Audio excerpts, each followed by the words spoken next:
Coming up on Network Africa, East African officials arrive in Ethiopian capital Addis Ababa for Sudan talks.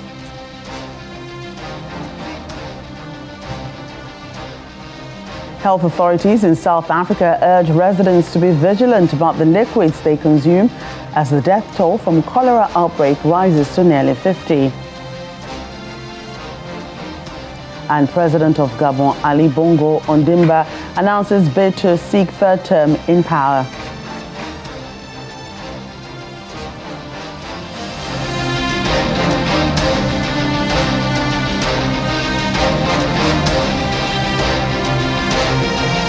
Welcome everyone to the program. I'm Joke Rogers here in Lagos. Nigeria's President Bola Tinubu is the new chairman of the Economic Community of West African States, ECOWAS, replacing former Nigerian President Muhammadu Buhari, who previously held the position in 2018.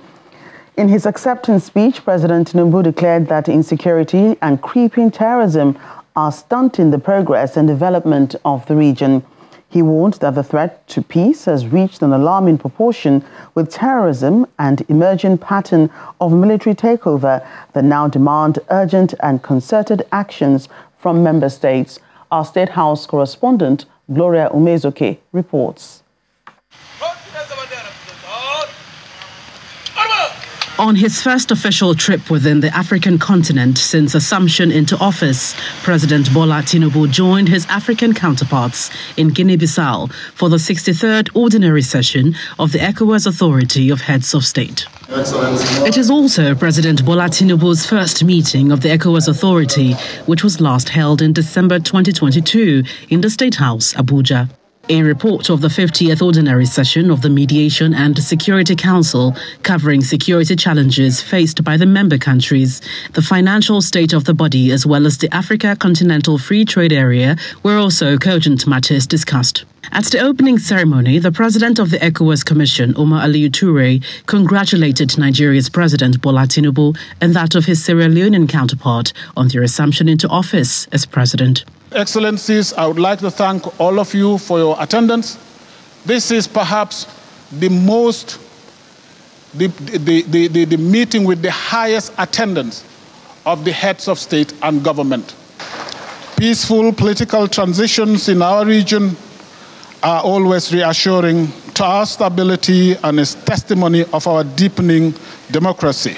Speaking through an interpreter, President of Guinea-Bissau and outgone chair of the ECOWAS Authority, Umaru Embalo, lauded Nigeria for her efforts towards sustenance of peace and democracy, but illuminates persistent regional threats. Mesdames et messieurs, in this perspective, I would like to remind you how important and urgent it is for us to consider other ways of mobilizing financial resources from each member state with our strategic partners in order to create the necessary environment to operationalize our action plan against terrorism. Subsequently, President Bola Tinubu emerged as the new chairman of the ECOWAS after his predecessor and immediate past president Muhammadu Buhari, who previously held the position from 2018 to 2019. According to a statement released by the special advisor to the president on special duties,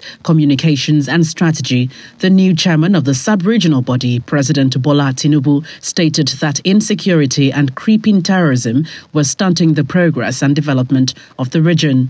He says on peace and security, the threat has reached an alarming level and needs urgent actions in addressing the challenges.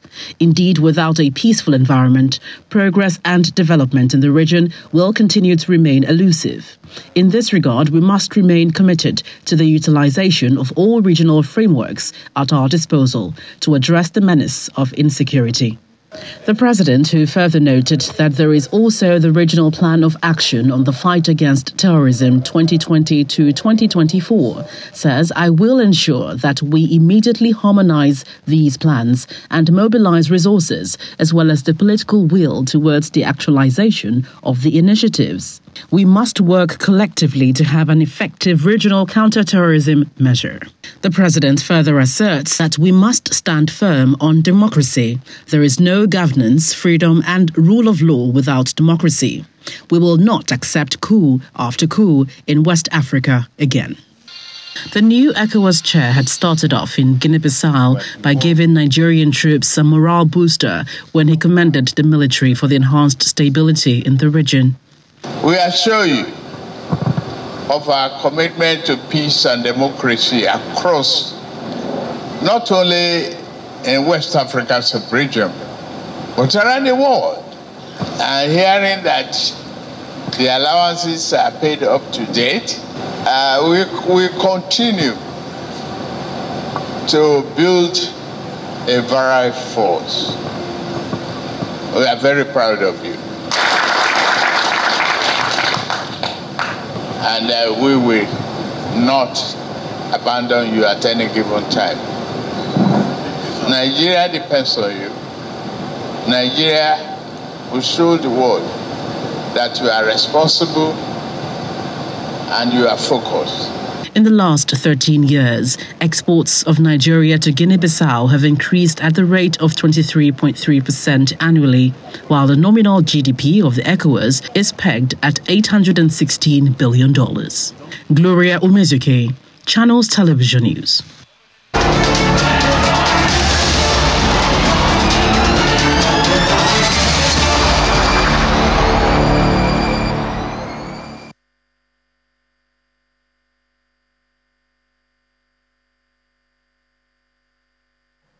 In East Africa, a regional summit aimed at mediating an end to the war in Sudan is underway in the Ethiopian capital, Addis Ababa, under the leadership of the East African regional body.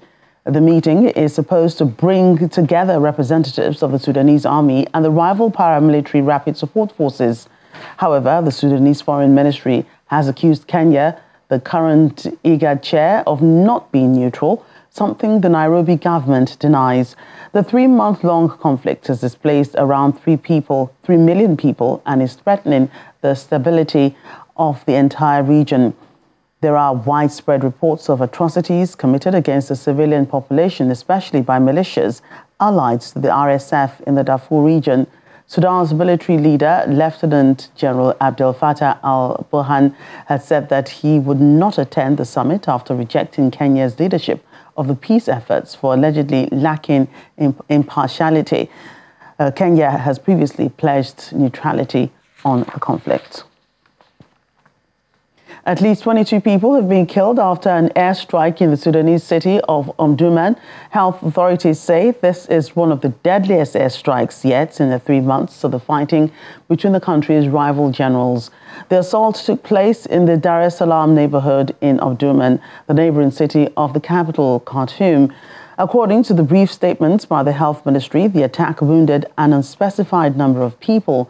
The conflict pits the military against a powerful paramilitary group known as the Rapid Support Forces. Saturday's strike was one of the deadliest in the fighting in urban areas of the capital and elsewhere in Sudan. Last month, an airstrike killed at least 17 people, including 5 children, in the state capital. And as regional leaders meet in the Ethiopian capital in Addis Ababa, Professor Brooke Sheba, political and international affairs analyst, believes dialogue is the only solution to solving the crisis in Sudan. He says either the Army General Abdel Fattah al-Burhan concedes or his former deputy and ally, Mohamed Hamdan Dagalo, who commands the powerful paramilitary rapid support forces, steps down. Professor Sheba believes their concessions and agreements will play a major role in ending the conflict. He was speaking on our foreign affairs program, Diplomatic Channel. And as to the cause, really, it is a fight between 2 generals who know each other for many, many years. That's why some analysis will say this is also a fight between, quote unquote, the 2 egos of the 2 gentlemen. If only one of them or both of them would stop and attend the dialogue or sit around the table and try to find a solution and stop the pain of millions of the Sudanese people who are now marching or fleeing into Ethiopia, into Chad, Central Africa, into so many areas. That would have been a great service for the people of the Sudan. But instead, I'll give it back to you, but instead, they are fighting to the end, it seems. And in that process, as always, when two elephants fight, as our African proverb says, it is the people who get hurt. Sudan is now under pressure. It is imploding. It is imploding from within. That will have negative consequences and impacts on the immediate neighboring countries, as well as destabilize the Horn of Africa, as well as all the way to Central African Republic and to Chad. You can watch the full interview on Monday, 10th July at 8:30 p.m. on the UK platform and 11:30 p.m. on DSTV. Now let's speak to Mariama Diallo, VOA Africa correspondent, for more on the situation in Sudan. Hello, Mariama. Hello there. So happy to be here. Thanks for having me. Thank you for joining us today. So let's begin with what to expect from this Ethiopia summit on Sudan in the latest effort to mediate between the warring sides. Yes, indeed.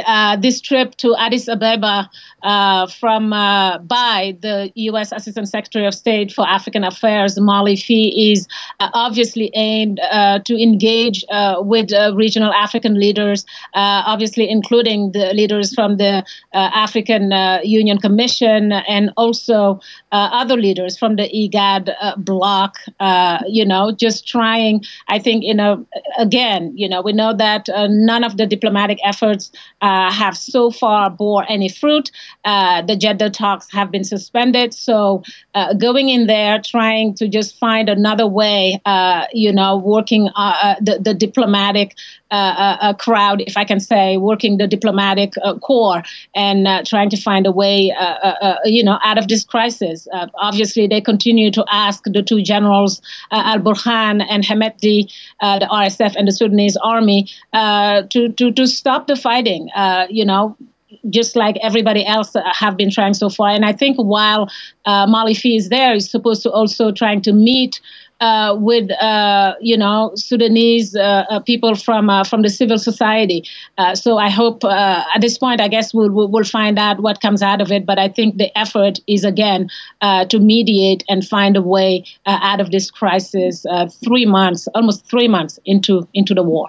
Now, Lieutenant General Abdel Fattah al-Burhan had said that he would not be attending this summit, rejecting Kenya's leadership of the peace efforts for allegedly lacking impartiality. What role is Kenya expected to play anyhow, and what could be the impact on the overall success of the meeting? Well, I think from the beginning, General Al-Burhan has always, I guess he's sticking to his guns, no pun intended, but he's sticking to what he said earlier when the IGAD bloc had decided that, they were going to send a team to meet, and then they decided that President Ruto was going to lead the pack. And it's a pack of not just Kenya. It's not just him. It's basically just leading countries like Somalia, Ethiopia, Djibouti, and South Sudan. So I think, yes, he's accusing President Ruto of, not being partial. But I think what analysts are saying is that if President Ruto was going there to negotiate unilaterally, then maybe there's a point. But he's going because, the IGAD bloc has designated him, and he's going to be around a table with other countries. So they were hoping that something like that, at the end of the day, he can, General Al-Burhan will decide otherwise. And also, there was just an interview with the foreign minister of the South Sudanese, of South Sudan recently, who also said that it shouldn't really matter who's leading, who's not leading, because South Sudan has also done a lot of talk, has been communicating with the two generals. But at this point, it's just trying to meet with them and come up with the truth. So I think as long as the war continues, as long as you can negotiate with so many people, but things are not working. So at the end of the day, they need to meet with the two generals, and they have to find a way to do that. So whether it's with President Ruto leading the pack or not, there has to be a way. Right. Mariama, thank you so much for giving us updates on that situation. Thank you so much for having me.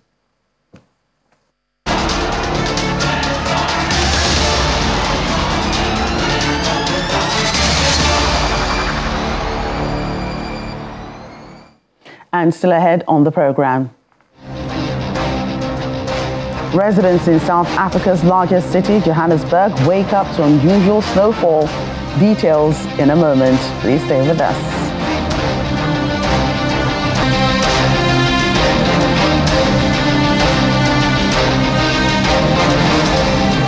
Welcome back. President of Gabon, Ali Bongo Ondimba, has announced his decision to seek a third term in power. At a rally where he announced this decision, Mr. Bongo says he had a strong personal conviction of replicating great achievements. The president took over from his father, Omar Bongo Ondimba, in 2009 and was narrowly re-elected in 2016. The failure of the opposition to agree on a single candidate for the presidential election left some 15 candidates to announce their intentions to stand on the August 26 elections. The presidential ballots will coincide with elections for the National Assembly and regional as well as local councils. Gabon is one of the richest countries in Africa in terms of per capita GDP, due largely to its oil revenue and relatively small population of 2.3 million people. The United Nations has been speaking on the challenges it's facing in carrying out its humanitarian duties in some countries. In the Democratic Republic of Congo, for instance, the rate of gender-based violence is much more than what is actually known, reaching an extraordinary 125,000 cases. This is according to UN Humanitarian Chief Martin Griffiths, who provided an update on current challenges, including in the DRC and in Darfur. He says the DRC epitomizes the appalling nature of man's inhumanity, mostly to women and girls. The DRC, for me, epitomizes the appalling nature of man's inhumanity, mostly to women and girls. I will give you one statistic on this DRC. If the rate of gender-based violence instances that we know about would continue, and it's obviously going to be much more than what we actually know about, it would reach an extraordinary 125,000 cases. Thanks for this opportunity. Internationally renowned battery dance company, famous for captivating choreography and breathtaking performances, has returned to Nigeria with performances and workshops in Lagos and in Abuja. Organizers say the aim is to engage youth in creativity and team building through the art form of modern dance. Our correspondent, Kelly Egiga, reports. What's happening right now is inside your heart and onto the stage. It's an evening of breathtaking choreography and compelling narratives.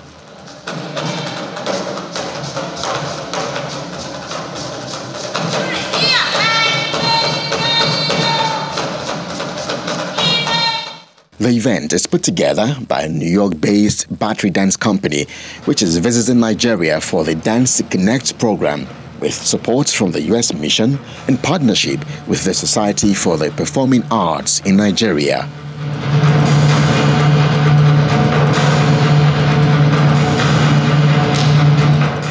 Dance to Connect aims to promote cultural exchange.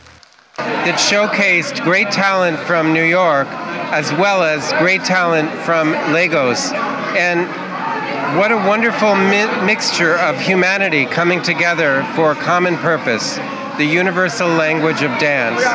It also shows that the power of the young people here in Lagos is truly amazing, because we normally have 5 days at least of a workshop. Here we had 2 days, and in that 2 days, the young people came together and created something of their own.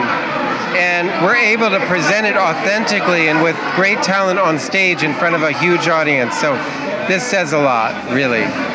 The major collaborators speak on the takeaways of the program as they push for more involvement of the grassroots. The cultural exchange with the battery dance, it's quite an awesome one because we are known for our indigenous dances, and meeting the battery dance shows an opportunity to the kids how they can infuse other dance styles with what they've learned, what they are used to, and it's also an opportunity for them to share what they know with an adult, a professional in the industry, and they young ones learning the craft of dance and see the possibilities of how dance can actually be the language where they communicate with other people across the globe.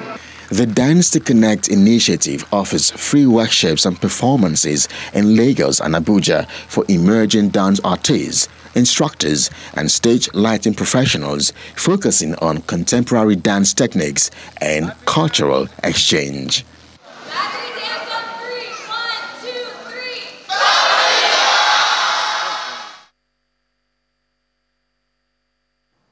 To health matters, authorities in South Africa are urging residents of the province of Gauteng to be vigilant about the liquids they consume as the death toll from a winter outbreak of cholera rises to nearly 50. Unions and community groups have demanded more government intervention to improve water quality. Most of the deaths over the last 6 weeks have occurred in Hammanskraal area, where residents say they have battled for weeks to access clean water.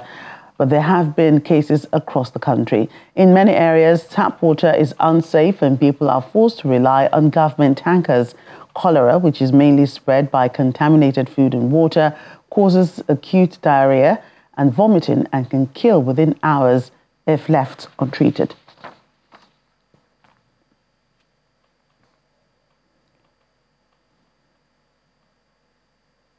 And we still end the program in Johannesburg, but on a separate issue, perhaps more exciting. South Africa's largest city, many of the residents there woke up to rare snowfall this morning. Residents were treated to unusual scenes as fluffy white snowflakes cascaded from the sky, transforming the city into a captivating winter wonderland. While Johannesburg often experiences a few months of winter chills, a significant snowfall of this magnitude is a rare occurrence. The unexpected snowfall has taken the city by surprise, luring cheerful residents to emerge from their homes to immerse themselves into a winter experience.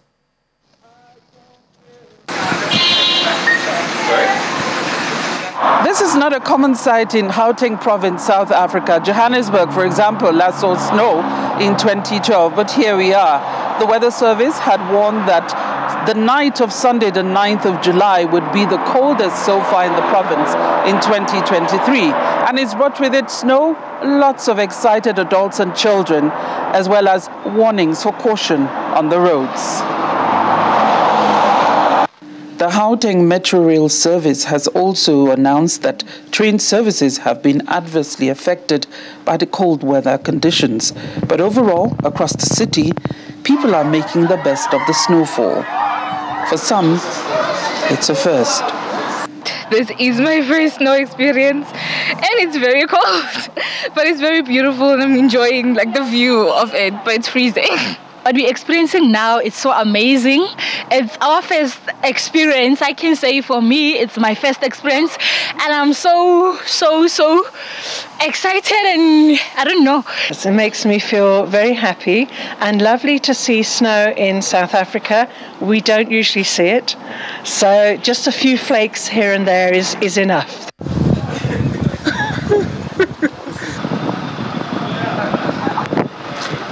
Dress warm, drive carefully, and be cautious with heating devices at home, so says the Weather Service, as more adverse weather is expected throughout this week, with much heavier snow expected in the Eastern Cape province. From Johannesburg, South Africa, Betty Dibia, Channels Television News. As exciting that is, listen to the weatherman. Well, that's our program today. Thank you for watching. I'm Joke Rogers. Bye for now.